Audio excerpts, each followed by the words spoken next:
¿Ven? ¿Están viendo las diapositivas? Sí, Sí, doctor. doctor, sí. Sí, doctor.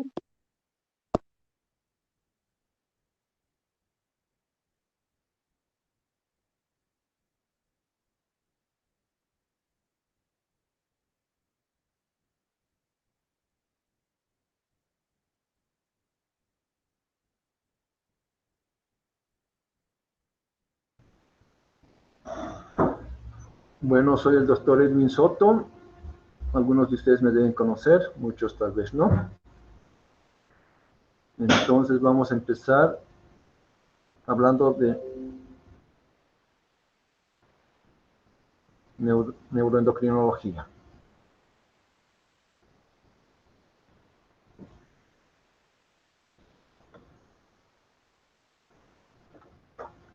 A ver, vamos a poner la segunda diapositiva.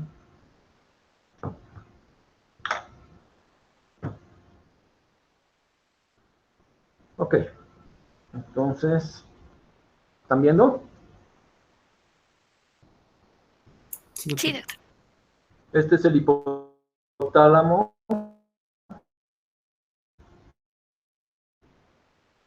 muchos núcleos.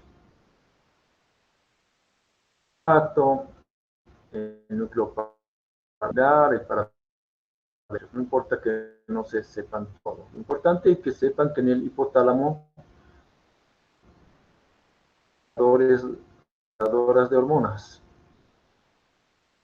como la TRH, tirotrofina, el CRIH, el factor liberador de corticotropina, la somatostatina, que es la hormona que controla el crecimiento, la dopamina, que es un factor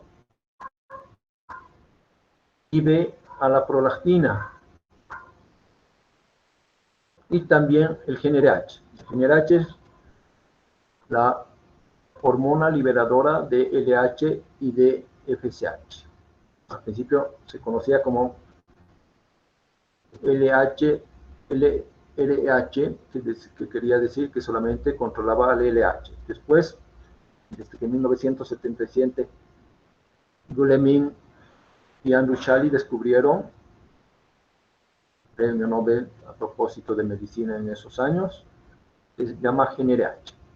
Entonces, tienen que saber que en el hipotálamo se producen factores liberadores de hormonas. Se llama factores porque no son catalogados todavía como hormonas, pero van para allá.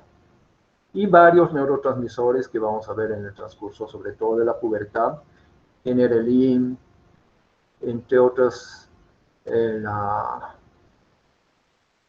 adiponectina, y entre otras, la que vamos a hablar de la pubertad precisamente, muchos otros factores liberadores, pero muchos neurotransmisores.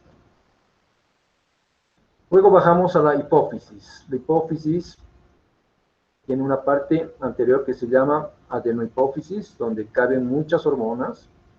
Son células, son conglomerados de células, algunas áreas muy dispersas donde se producen estas células. Y la neurohipófisis, básicamente, donde se produce la oxitocina y la vasopresina. ¿Ya? Acá en la hipófisis anterior se producen la TSH que habíamos hablado, la CTH, también la hormona de crecimiento, la prolactina, y la LH, hormona luteinizante, y la FSH, hormona folículo estimulante. Entonces, esta es la hipófisis anterior, más grande, donde caben 6 áreas de hormonas, y la neurohipófisis o hipófisis posterior. Y muy importante entre ellos, el tallo hipofisario, o donde cabe el sistema porta. Una serie de vasos, de venitas y de arteriolas, de donde se transportan los neurotransmisores y también los factores estimulantes de la hipófisis, que es muy importante. A veces puede que no haya ningún tumor acá en la hipófisis anterior o en la hipófisis posterior, sino que solamente esté dañado el tallo hipofisario para tener problemas a nivel de la secreción de las hormonas, o que más bien estas declinen en su acción, ¿no? Dicho esto, vamos a pasar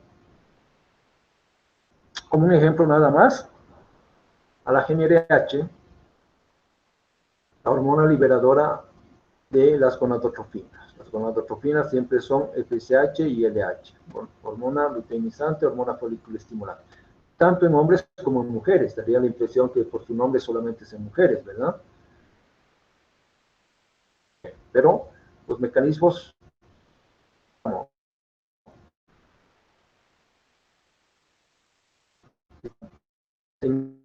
por su alimentación. De asa ultra larga se llama, corta, y de asa ultra corta. En los ovarios, la GnRH, la FSH estimula al ovario, a las células de Sertoli, perdón, a las células folículo estimulantes de la granulosa. Y la LH a las células de la teca y a la periferia, no de la granulosa. La LH para producir la ovulación, el FSH para preparar esos folículos para la ovulación.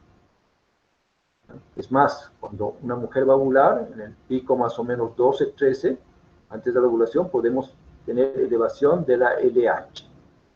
Pero en algunas patologías, como los ovarios poliquísticos, puede haber disociación en LH-FSH. 4 veces elevada la LH y FSH. Siempre en fase folicular.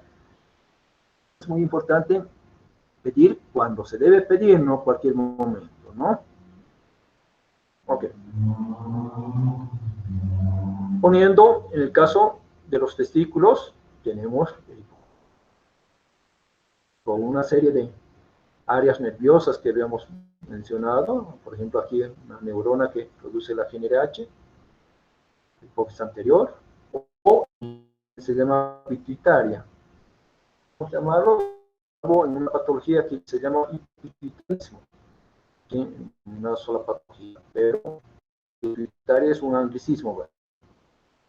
Entonces la GnRH-LH en el varón, la LH estimula las células de Leydig para producir testosterona. En los testículos estimula las células de Sertoli para producir espermatozoides durante todo este proceso que se llama espermatogénesis. Entonces, en general, las gónadas tienen dos funciones: esteroidogénesis y espermatogénesis en este caso, o ovogénesis en caso de la mujer. Aparte de estos mecanismos de retroalimentación con estas hormonas que son proteicas, estas otras hormonas, que el estrógeno y la testosterona son esteroidogénicas, hay otras hormonitas que no son tan conocidas, que se llaman inhibina, activina A, activina B, son proteicas también. También tienen que ver con mecanismos de retroalimentación, pero más leves, no tanto como estas, ¿no? Ok, eso para darles un panorama de lo que vamos a hablar de nuestro próximo tema, que es la acromegalia. Eso solamente para mencionar la neurohipófisis o la neuroendocrinología. Ok, entonces vamos a hablar de la acromegalia. Una de las patologías, no sé si más llamativas, pero que uno se puede dar cuenta cuando es clínico, directamente al ver la cara de un paciente, no solamente la cara, los dedos también, es sospechar que tiene acromegalia. Y eso debería darse cuenta cualquier estudiante de medicina. Cuando vean rasgos gruesos en un paciente, en este caso en esta mujer, ¿sí? Pueden sospechar ustedes que se trate de una acromegalia, de un tumor productor de hormona de crecimiento en la hipófisis anterior, que produzca crecimiento acral. Pero a veces no estamos tan duchos, tan diestros o no tenemos la experiencia necesaria, o el paciente o el sujeto nada más tiene rasgos gruesos, por ejemplo, crecimiento de la nariz, todo, y nos puede dificultar. Entonces, para entonces tenemos que pedir un unas fotografías del paciente consecutivas, por ejemplo, en esta señora de 1977, 81, 83, 88. Su cara, pensar que la señora tenía ya rasgos gruesos, crecimiento de la nariz, de los pómulos, de la frente, del mentón, ¿sí? Entonces, así nos damos cuenta. ¿Están escuchando? ¿Me escuchan? Sí, Sí, doctor, doctor. sí, se escucha. Ok. ¿Cómo se produce la acromegalia? Ya habíamos mencionado un poco. En la mayoría de los casos, hasta un 70%, se trata de tumores en la adenohipófisis, tumor hipofisiario. Vimos cuando son grandes. ¿Por qué? Porque son tumores pequeñitos que van creciendo en décadas, ¿no? Y cuando ya vemos la fase de una paciente acromegálica, ya nos damos cuenta por fin de que han pasado décadas y el tumor es grande y ha crecido bastante. El paciente no solamente son los rasgos acromegaloides que tiene, sino esa porque este tumor está haciendo efecto de masa, ¿no?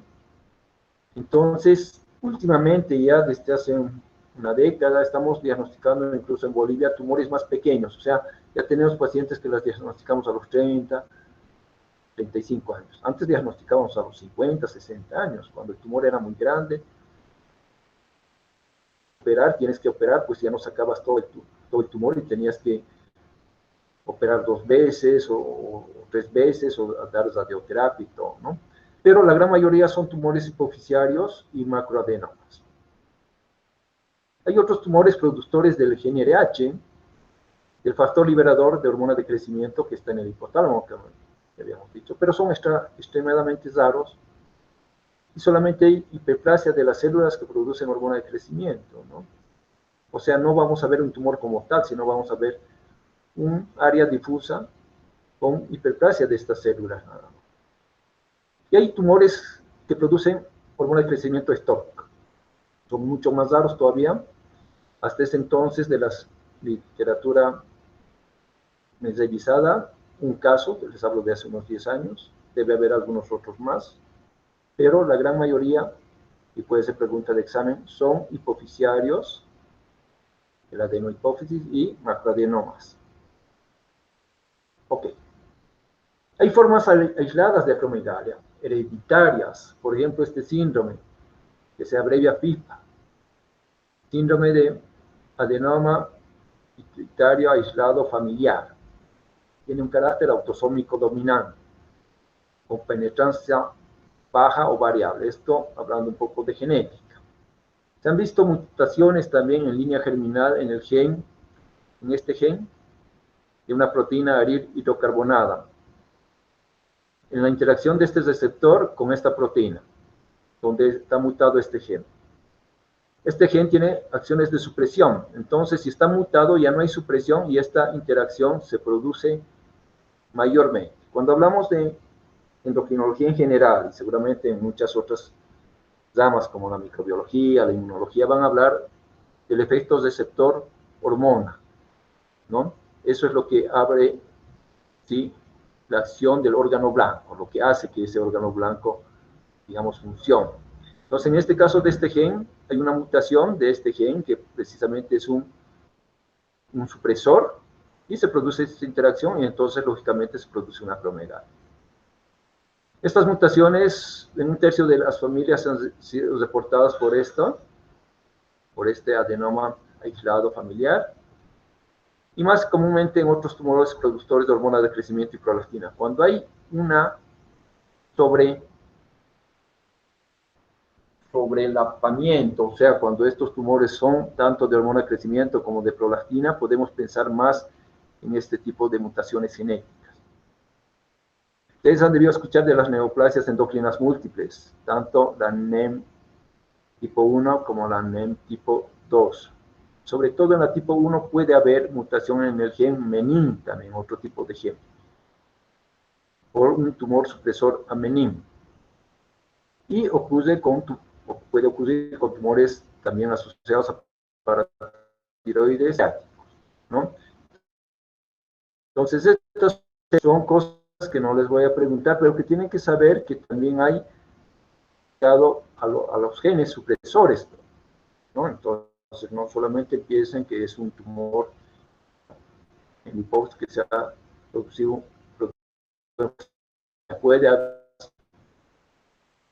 Entonces, siempre hay que estar presentes en la medicina del siglo XXI con la genética y con la biología molecular. Hace poco habrán escuchado hablar de la acromegalia solamente con crecimiento acral, crecimiento de los huesos de la mano, de los pies, de la cara y todo esto. Pero desde hace 20 años se sabe que la acromegalia no solamente había sido el crecimiento acral, que te puede producir artrosis, estas cosas, sino que tiene implicancias en el corazón, por ejemplo. Cuando hay hormona de crecimiento elevada, ¿sí?, hay hipertensión arterial. Por unos 5 mecanismos, por lo menos, te produce hipertensión arterial. Y esto te va a producir cardiomiopatía y también enfermedad valvular, porque las válvulas, sobre todo la mitral, puede volverse laxa, no solamente por el tratamiento que vamos a hablar de los agonistas dopaminérgicos, sino también por del tejido tanto valvular como del tejido cardíaco. Estos pacientes, como tienen hipertensión, también pueden tener cefaleas, pero también por efecto de masa del tumor, y pueden tener eventos cardiovasculares o cerebrovasculares también, ¿no? Hipogonadismo. Estos pacientes cursan con hipogonadismo porque también de la obesidad pueden alterarse. Osteoartritis, que habíamos dicho a nivel de no solamente crecimiento acral, sino de crecimiento de las articulaciones. Pólipos en el colon. Estos pacientes, después de cuando se diagnostica, hay que hacer las colonoscopías para ver si no hay crecimiento de pólipos en el colon que puedan malignizarse. Y tal vez lo más importante en lo metabólico, intolerancia a la glucosa, o sea, pueden ser diabéticos o prediabéticos. ¿Por qué? Porque se ha visto que cuando hablamos de la insulina, un factor regulador de la glucosa, hay hormonas que son contrarreguladoras de la insulina, como la hormona de crecimiento, glucagón, cortisol y adrenalina, pero especialmente la hormona de crecimiento es una hormona contrarreguladora de la insulina. Nos hace que haya resistencia a la acción de la insulina. Entonces estos pacientes pasan por una prediabetes y pueden llegar a la diabetes.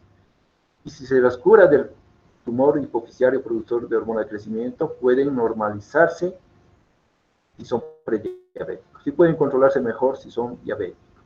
Los pacientes característicamente en la piel cursan con una caprocordoma, que son crecimientos de las células epidérmicas de la piel, ¿no? Y pueden tener complicaciones respiratorias como apnea del sueño, y pueden tener incluso obstrucción a nivel de la tráquea porque les crece también la tráquea, como también crece la tiroides. Entonces estos pacientes generalmente cuando están durmiendo pueden despertarse bruscamente con sensación de ahogo, porque en verdad que se están ahogando, ¿no? Se pueden ahogar. Ok.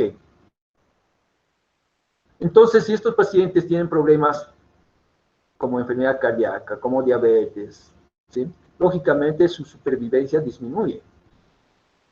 Esto es unas gráficas abscisas y ordenadas de la probabilidad de sobrevivencia y de los años de sobrevivencia, o de supervivencia, si quieren. Y en una población general, esta es la gráfica, pero en un paciente que tiene solo acromegalia, miren cómo disminuye. Pero disminuye más todavía su sobrevida si tiene aparte diabetes, y mucho más si tiene enfermedad cardíaca. Entonces, esto es al momento del diagnóstico y vean las sobrevidas de estos pacientes en años, ¿no? Entonces, la acromegalia de por sí, cuando ustedes ven un paciente acromegálico de unos 50 años, no va a aparecer de 50 años, va a aparecer de 70 años, ¿no? Y es que no se ha muerto todavía. ¿Cómo se diagnostica la acromegalia? Antes se tenía sospecha clínica y se medía la hormona de crecimiento. Pero ahora se ha visto que no es lo único la hormona de crecimiento, porque a veces los valores pueden salir limítrofes. Entonces, se puede de supresión de hormonas de crecimiento. ¿En qué consiste? Se hace una de 2 horas y se mide el crecimiento. Normalmente la hormona de crecimiento, dependiendo de las técnicas, si es IRMA, inmunoluminiscencias, radioinmunoanálisis, pueden ser normales hasta 4 nanogramos por decilitro. Pero si tú le haces la prueba de tolerancia, tiene que estar, ¿sí?, en estas dos técnicas menos a eso, para decir normal, o menos a 1.0 si es una RIA convencional. Quiere decir que ese paciente es acromegálico, ¿ya? Y desde hace también unos 20 años ya se mide el factor liberador parecido a la insulina tipo 1, que antes se llamaba somatomedina C. Y ya se mide en nuestro medio. Hay que corregir un poco por edad y por sexo, no es en todos iguales. Si está elevada por encima de 4, o la IGF, o la prueba de tolerancia si no suprime a estos valores, ¿sí?, ya decimos, este paciente tiene acromegalia por un tumor hipofisiario probablemente. Y para constatar eso hay que pedir una resonancia magnética nuclear. El tumor, sobre todo cirujano, sobre todo para ver bordaje. Como habíamos dicho, en un 60-70% son macroadenomas, porque ha pasado 10, 20, 30 años hasta diagnosticar. Hay que hacer una campimetría, hay que ver los campos visuales. El tumor puede comprimir el quiasma óptico, entonces dar defectos de los campos visuales. Puede haber desde escotomas hasta hemianopsias o cuadrantopsias. Entonces esto es importante, hay que mandar a un oftalmólogo que tenga el campímetro y hay que checar esto. Y cuando no es claro el diagnóstico por un tumor hipofisiario, habrá que medir GnRH, hormona de crecimiento, si no está, si se presenta alguna de esas. ¿Qué metas para el tratamiento de la acromegalia? Reducir el IGF-1 a lo normal, corregidos para edad y sexo. Control de la hipersecreción de la hormona de crecimiento. Que la hormona de crecimiento no solamente esté normal, menos de 4. Para decir curado tiene que estar menos de 2 nanogramos por decilitro. Revertir los síntomas, sobre todo de cefalea, más que los signos, los síntomas, cefalea, visión dañada, ¿sí?, sobre todo las hemianopsias. No vamos a poder reducir mucho ni de la cara ni de las manos, eso se reduce muy poquito, incluso si el paciente está curado. Pero los síntomas, sobre todo cefalea, las articulaciones, de la glucemia, disminución de la insulina, la visión, eso va a mejorar si se ha operado bien. Pues la idea es remover o reducir la masa tumoral. Ojalá remover todo, pero les decía que a veces es difícil porque son tumores grandes. Antes, hace 30 años, se operaban todavía por vía transfrontal. Se les cortaba como en Frankenstein, ¿sí?, la calota craneana, y por ahí se entraba y se visualizaba mejor y se operaba también mejor. Ahora se hace por vía endoscópica, por las narinas, otras es fenoidal, levantando el labio superior, pero no se saca a veces todo y hay que entrar a una segunda cirugía, ¿no? Entonces, corregir y mejorar los déficits en los campos visuales es muy importante, o el déficit. Hipofisiaria, eso quiere decir no dañar la esfera, ¿sí?, de la testosterona, de la hormona tiroidea, o si no pueden quedar hipotiroideos o hipogonáticos, ¿no?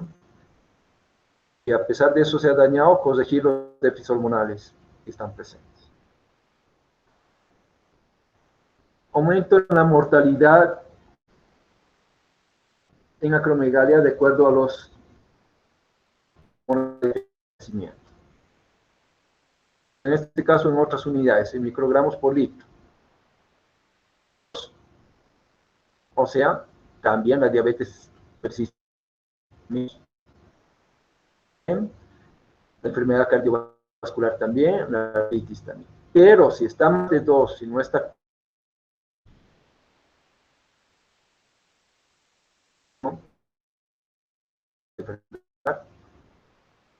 ¿no?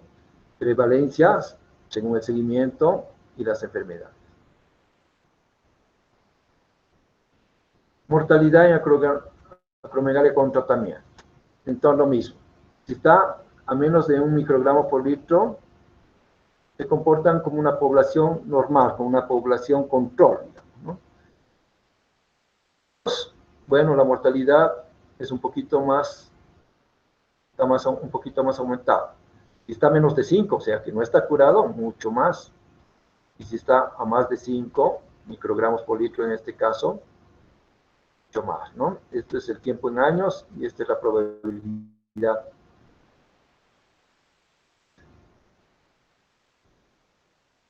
¿Qué factores influyen en la mortalidad? Principalmente factores de hormona de crecimiento y uno en este caso, ¿no?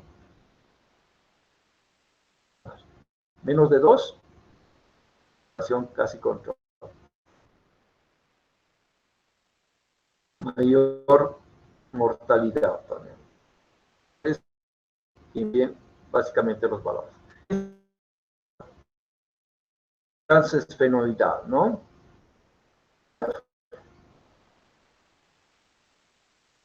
Bien, esta es la hipófisis, pero eso es un macroadenoma, está más en general mide 1 centímetro. Si es más de 1 centímetro, según la clasificación de Bexina, se llama macroadenoma.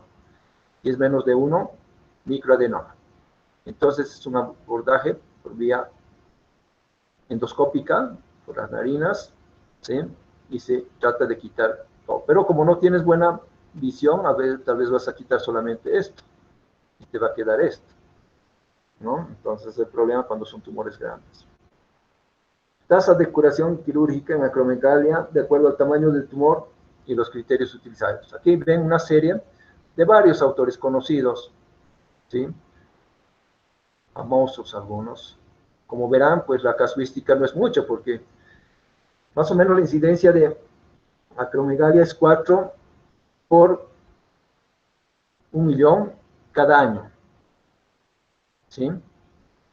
4 casos pueden haber, a ver, si Cochabamba, digamos la ciudad, tiene 1.000.000 de habitantes, nada más. Ustedes van a ver casos nuevos, 4 casitos más. Y la prevalencia es también del orden por en todo Cochabamba, esa es la prevalencia. O sea, casos antiguos tienen como 40. Cada año va a aparecer como 4. Entonces, como casuísticas por incidencia pequeña. Un micro, sí, en esta serie, por ejemplo, 91%. En la más bajita, macroadenoma, lógicamente, hay 1% según Abbott. Pero los otros alcanzan apenas un 48, 53, 47, 31, más bajo, ¿no? Mucho más en medio, porque va de acuerdo a la y lo que opera el cirujano. Una serie muy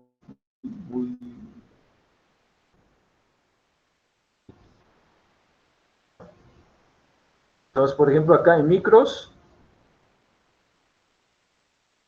y se curan, y en macros apenas un 52, ¿no?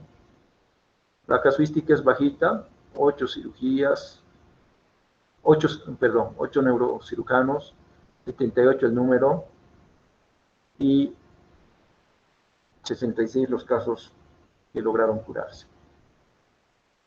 Si uno no logra controlar con la cirugía, puede apelar a una segunda cirugía. Y si el paciente, digamos, ya no quiere someter a segunda cirugía, hay que irradiar, la radioterapia, hay que dar adenoma superficial. El problema de la radioterapia puede ser otras áreas de la hipófisis anterior Entonces, daña parte de la hormona de crecimiento y la LH y FSH. Luego la CTH y la que menos se daña es la TSH. Eso es por la proximidad a las células productoras de hormona de crecimiento. Puede haber por la radiación en un tiempo de 20 años más o menos 2 a 3% de otros tumores cerebrales. Apoplejías hipofisiarias puede aumentar a 4 veces por la radioterapia. ¿Sí? La hipófisis, acuérdense que es una glándula muy irrigada, ¿sí? Que puede sufrir, si es grande sobre todo, muchas apoplejías, o sea, muchos infartos. Pues, apoplejía también es un anglicismo. Función cognitiva también puede haber, pero raramente, porque también se afecta a otras partes del cerebro con la radioterapia. Como la encefaloplasia también, que es mucho más rara, pero también puede haber, ¿no? Pero sobre todo tienen que fijar la atención acá, en las otras áreas de las otras hormonitas que tenemos en la box anterior. ¿Cuándo hay indicación para radioterapia? Cuando la secreción de hormonas de crecimiento sigue persistentemente elevada y es sintomática. Y ya, o terapia médica. Aquí vamos a detenernos un poquito. Esta es que hormona elevada se les puede tratar con agonistas dopamina. En algunos casos vamos a ver ahí también como el prednisoman, medicamentos que no nos llegan acá, que son caros, es para tratar la acromegalia, pero solamente nos sirven 2 días esa medicación que por sí es cara, ¿no? La radioterapia, a pesar de que sigue el tumor activo con otra terapia médica. Cuando una cirugía por alguna contraindicación, si el paciente es muy anciano, si tiene algún problema cardíaco, si conscientemente enfocar a radioterapia que no sea la convencional, sino sea una radioterapia estereotáxica, más fina, o bien radioterapia estructurada, que no dañan tanto los chinos, ¿no? Terapia médica para la acromegalia. Cuando tiene, aparte, secreción elevada de prolactina, en tu paciente no se quiere operar nada, le tendrás que dar agonistas dopaminérgicos, como la bromocriptina, que ya casi en nuestro medio no tenemos, ya no traen, se utiliza todavía en otros. Venía de 2.5 y 5 miligramos, que había que dar 2 o 3 veces al día y que tenía muchos efectos secundarios. Ahora utilizamos la cabergolina, que generalmente utilizamos en prolaktinomas. En algunos casos en acromegalia podemos utilizar. Viene de 0.5 miligramos, se da una tableta cada cuarto día o cada semana y se puede ir bajando la dosis. Análogos de la somatostatina. Estos son los mejores medicamentos junto con esto, pero son caros. Tenemos acá en el medio, pero utilizamos más para cesar fístulas o en otros casos, porque es caro, hay que dar subcutánea todos los días y resulta caro. Y el antiótide, que es lo mismo que los osteótides, pero de duración más larga, se puede dar cada semana, pero este sí que no llega acá. Medicamentos buenos pero prohibitivos y que funcionan solamente mientras aplicas el medicamento, ¿no? Actúa un poco en la masa tumoral, pero no mucho. O sea, necesitamos muchos años para disminuir la masa tumoral. Y los antagonistas del receptor de hormona de crecimiento. Este es un medicamento francés que ya se descubrió hace como 25 años, prednisoman se llaman, que también se pone subcutáneo. Los 3 son subcutáneos, algunos de versión larga, pero que también son prohibitivos en nuestro. Acá verán terapias adjuntas con cabergolina después de cirugía o de radiación en seguimiento con concentraciones de IGF en pacientes acromegalia. Trabaja mucho, al igual que Moritz, en estas series. Pacientes normal, 0, no ninguno. Y estos lograron apenas, ¿sí?, normalizar en 39, que es por ciento, en poco porcentaje. Estos son porcentajes, 39, 27, 33, 32%, un tercio, digamos, en general, ¿no? O sea, sirve, pero no es tan efectiva. Acá tienen los análogos de la somatostatina. Cuando ustedes escuchen hablar de análogos en medicina, en farmacología, y sobre todo en endocrinología, los análogos pueden ser agonistas o antagonistas. Agonistas cuando ¿sí? hacen el mismo efecto, antagonistas cuando hacen un efecto contrario, ¿no? Y esta es la somatostatina humana, ¿sí? La somatostatina, acuérdense, es que ¿sí? la hormona del crecimiento. Y de los osteotédi, análogos de la somatostatina, la antiótedi, varían en unos pocos aminoácidos. ¿Ya? Inhiben los análogos multitud de hormonas. Hay que fijarse en la vida media. En estos casos, estos son apenas minutos, ¿no? Y están unidos a 5 subtipos de receptor. Estos son los agonistas. Tenemos algunos ejemplos de osteótede en acromegalia, cómo disminuye mientras coloques. Entonces puedes medir el IGF-1 al cabo del tiempo hasta 83%. Pero de los osteótede, comparado con los análogos de la dopamina, pues que teníamos apenas un 30%, ¿no? Miren la eficacia. En este caso es el antiótide de larga acción, y los que salieron en gel, no hay mayor diferencia, mejor con el antiótide, el crecimiento y la IGF-1. ¿Qué efectos secundarios tenemos de los análogos de la somatostatina? Acuérdense que la somatostatina es el hormona de crecimiento. A nivel biliar, litiasis o vacío biliar. Diarrea, náuseas, disconfort abdominal, o sea, gases, todo esto. Puede haber disminución de la glucosa. A nivel cardíaco, bradicardia sinusal. En el sitio de inyección, cefalea y alopecia, entre los más raritos. Cabergolino con análogos de la somatostatina, el efecto un poquito mejor, digamos, excepto en esta serie. Porcentaje de IGF durante la somatostatina y adicionando la cabergolina. Bueno, eso lo pasamos. Terapia primaria con osteótede. Acá tenemos primaria, cuando ese paciente no se ha operado. Hay disminución, pero siempre es mejor primero operar. Agonistas del receptor de la hormona de crecimiento. El receptor de la hormona de crecimiento, al igual que de la insulina, que hemos hablado con algunos de práctica, es un receptor transmembranal. Pertenece a una superfamilia de las 7 que se llaman, hay varios transmembranales. Y acá tenemos el receptor. Aquí está dimerizado y aquí ya se junta, ¿no? Entonces, ¿dónde actúa el prednisona? Acá, en el receptor, bloqueando la acción de la unión de la hormona de crecimiento a su receptor, lo dimeriza, así se llama. IGF-1 basal y 12 meses después del tratamiento del prednisona. Miren cómo se normaliza el IGF en 97%. En las ordenadas, concentración de IGF-1 en sangre, en nanogramos por ml, y estos son los años de control. Miren cómo ya a partir de acá, de los un año y medio más o menos, cómo empieza a bajar, ¿no? En diferentes edades de pacientes, 6 a 24, 25 a 29, o sea, estaban estratificados en todos, pero baja muy bien, en total 90 pacientes. Pero ese es el prednisona.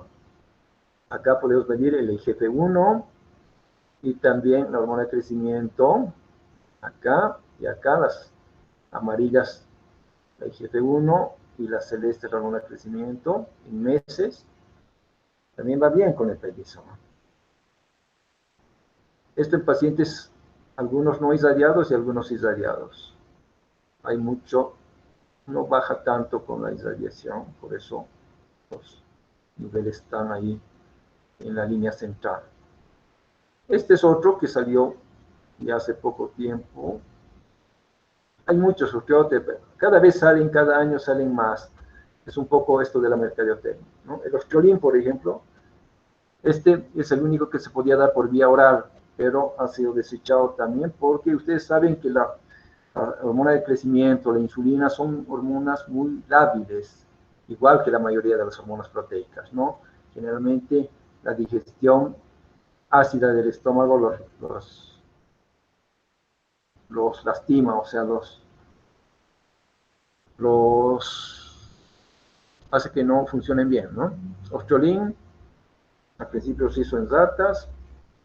Bueno, para hacerles un resumen de la acromegalia, del primer tema, más la neuroendocrinología que hemos visto. Análogos de la somatostatina son útiles para el mantenimiento de la terapia médica. Teníamos estos en el horizonte, pero algunas de estas ya se han desechado. Cabergolina solo se puede utilizar en casos leves o adicionando análogos de la somatostatina, como el Utrote, el Antrote, porque si no, no te hace mucho efecto. Al contrario de lo que vamos a llevar, ¿no? Donde sí es muy útil. Junto a análogos de somatostatina se puede utilizar, también en adición a análogos de la somatostatina, especialmente en grande, cuando es grande. Las luminasas. Principalmente, ustedes saben que en el síndrome de Gilbert puede haber elevación de las transaminasas y de las bilirrubinas. ¿Qué de los pacientes pueden tener esto? Creo que es todo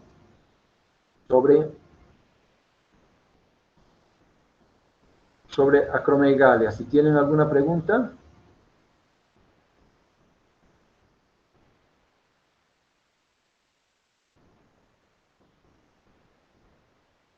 Hola. ¿Por qué me salió? Sí, doctor. Sí, se escucha bien. Ok, ese es un resumen sobre acromegalia. Es una enfermedad rara, como se dice, habitantes de casos nuevos y 40 en la ciudad de Cochabamba. El problema de estos acromegálicos a veces un endocrinólogo, otro endocrinólogo, un neurocirujano, así no se animan mucho a operar y están juntando, ¿no? Y se perdiendo el tiempo. Diagnosticar a tiempo, ojalá a los 30, 32, 33 años, no hay muchos efectos secundarios en corazón, y se puede establecer la mayoría de las funciones, ¿no? A ver, preguntas.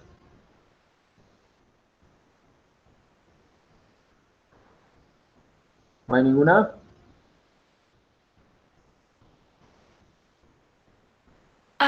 Doctor, de los medicamentos que nos mencionó, el mejor serían los análogos de la somatostatina y ese tratamiento médico se tiene que manejar después de la cirugía, porque a lo que entendí es mejor Sí, en ese después. sí. Siempre en cualquier, y eso debió ver en cirugía, siempre lo primero es quitar la mayor cantidad de masa que puedas, ¿no? Y sobre eso ya tratamiento. Entonces, lo primero es la cirugía. Quitar la mayor parte del tumor y después dar, ¿sí?, los análogos de la somatostatina, trote, y el bisoma, si se pudiera, ¿no? Acá, lamentablemente, de todos esos, solamente tenemos el osteote. Yo he manejado básicamente uno o dos pacientes porque el costo es caro y tiene que ser por muchos años, ¿no? Entonces, la idea de todo esto es operar y que el neurocirujano saque la mayor cantidad de tejido y ojalá que cure, ¿no? Y si no, tendrás que adicionar tratamiento medicamentoso. Tal vez volver a otra cirugía más, y si no das resultados, siempre esta radioterapia. El tema es que son tumores grandes y no se curan a veces con una sola cirugía, ¿no?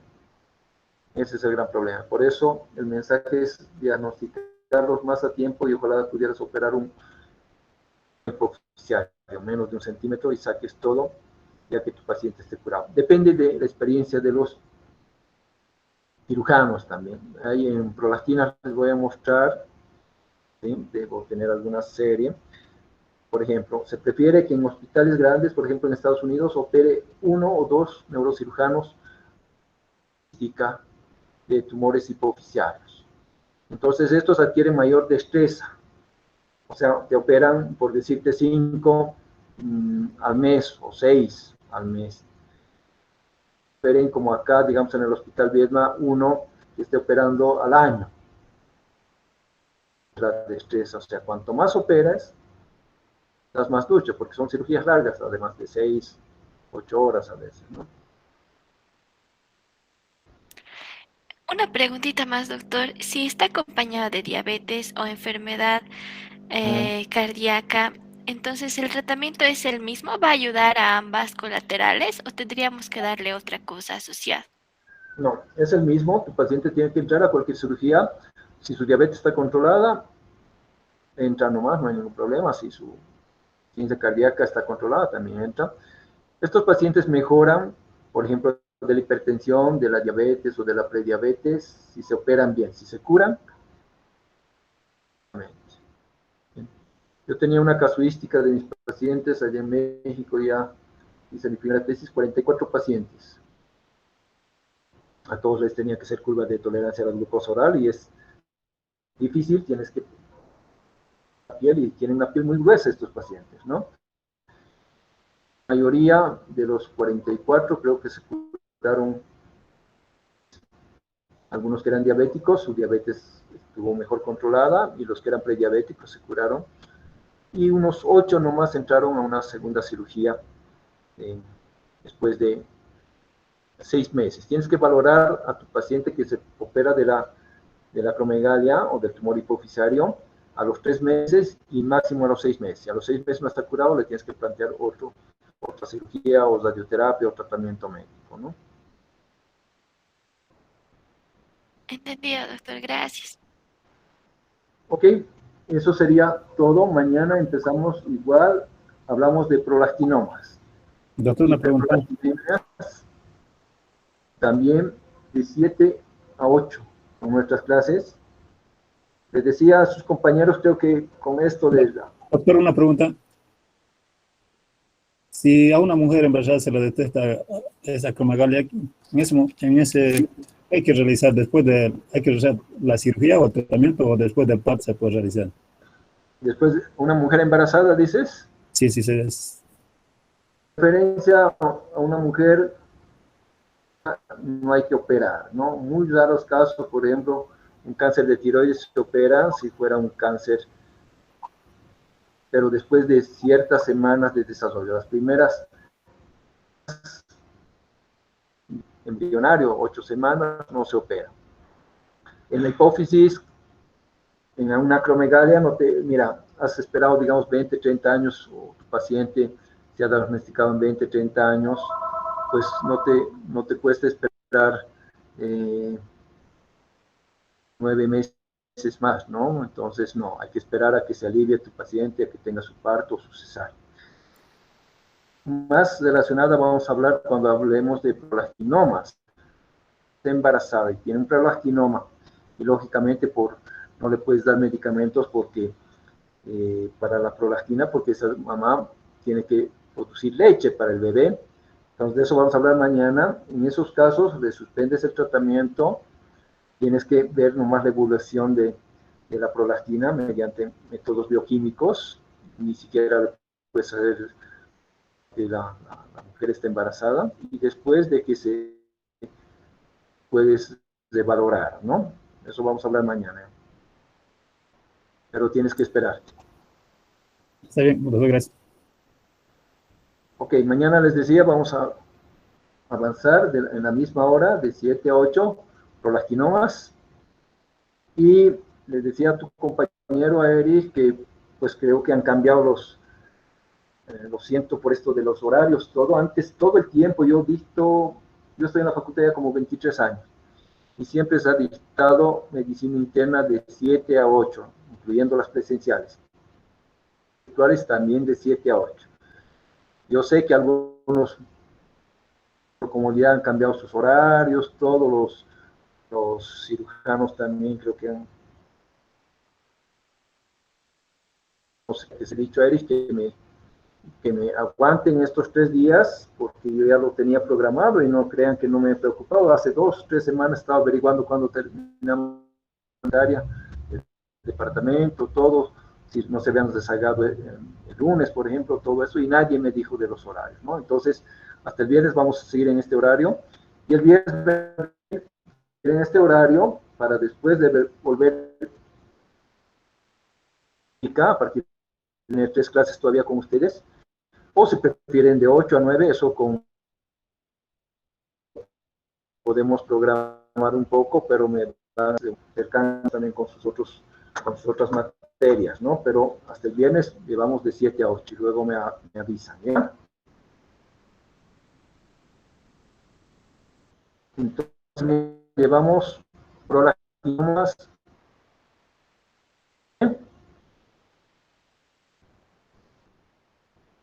Sí, doctor. Hola. Está bien, doctor. Ojalá que... Ok, hasta mañana pues. Gracias, doctor. Buenas noches. Hasta Mañana, mañana. doctor. Gracias, doctor. Hasta mañana. Mañana. Doctor.